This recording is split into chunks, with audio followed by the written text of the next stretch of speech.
What's going on, YouTube? Baltmatrix here, and today we are taking a look at Transformers The Last Knight Deluxe Class Barricade.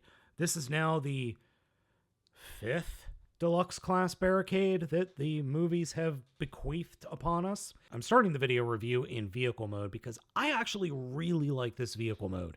It is very reminiscent of the current police cruisers that are being used, or high-speed chase police cruisers that are currently being used.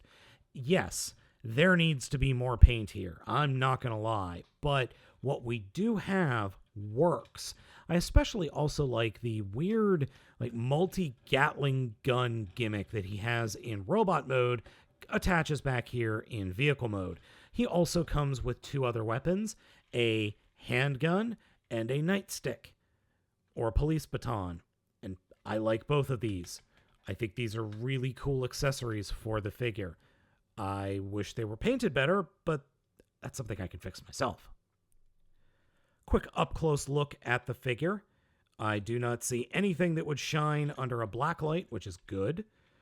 Overall, I think it looks really well. To Punish and Enslave is on both rear wheel wells. So, transformation.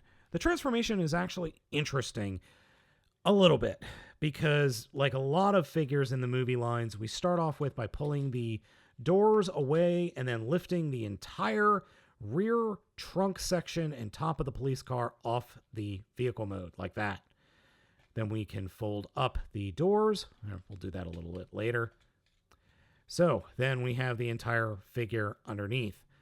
Unpeg the back of the vehicle mode and flip out the bumper around to form heels, and then flip down the feet like that, and turn the thigh swivels so the feet are pointing forward. And then we come to the top of the vehicle, or the robot mode.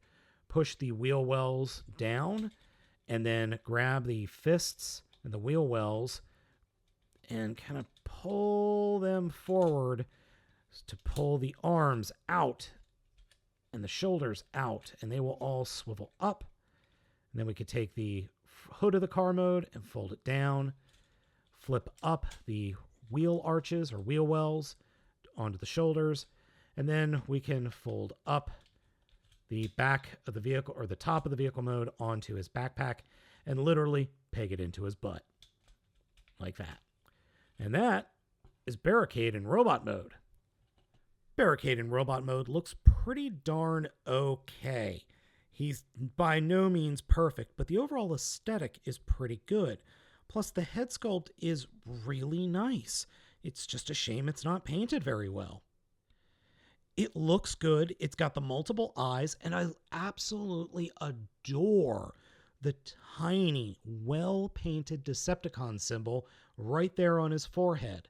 He unfortunately has the worst face I can imagine, and very little detailing except the eyes. The overall look of Barricade is not bad. I would prefer some better paint.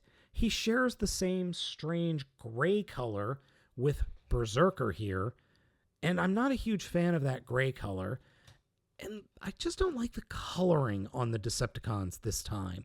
They're all these muted colors, and nothing pops. Nothing really is out there in terms of color. It's just kind of dull and muted and boring.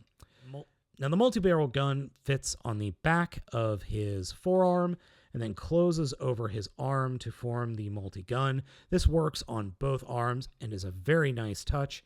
He can then wield the gun in either hand, and then he can also wield the baton as well. And the baton and the gun can both be stored on the backs of the figure's forearms, on the tops of the figure's forearms, like that, or they do fit on these side pegs on the sides of his legs. So there are a lot of storage options, which I greatly appreciate, and it really adds to the overall look of the figure. Poseability is pretty good, except for the giant backpack that you see he has here.